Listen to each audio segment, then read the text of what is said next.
Guys, ang beauty na to naglinya sa imbitin.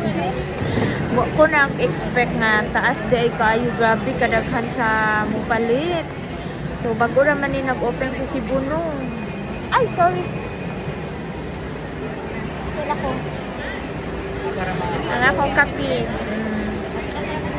Gi-take out na lang kaya para makalinya sa imbitin, guys. Hi.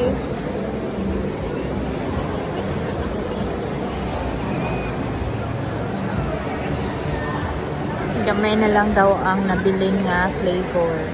Pero kailangan ma-achieve. Kay hagbay na kayong giplanuhan karon ra na lugaran.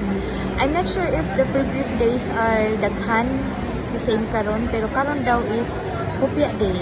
And nami kanang nag-register mi somewhere nga site nga maka 20% discount.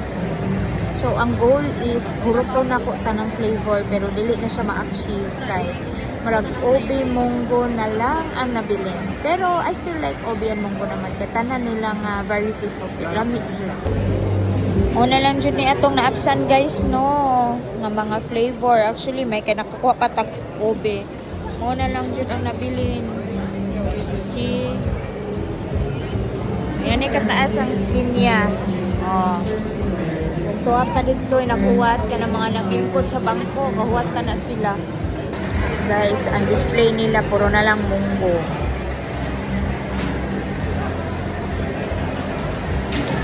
Gani, nakapas pa kong upat ka ube. Niya, na ay makapuno pag kung gi-open, nahurot dayon ang isang carton. So, last day na din nila karon sa Cebu, mura din siya caravan or something did sila permanent. Ang next destination is Davao daw. So, yeah. Naglinya na ta, guys. And, sayang kadilitan ng flavor atong nakuha. Pero, kira, laban.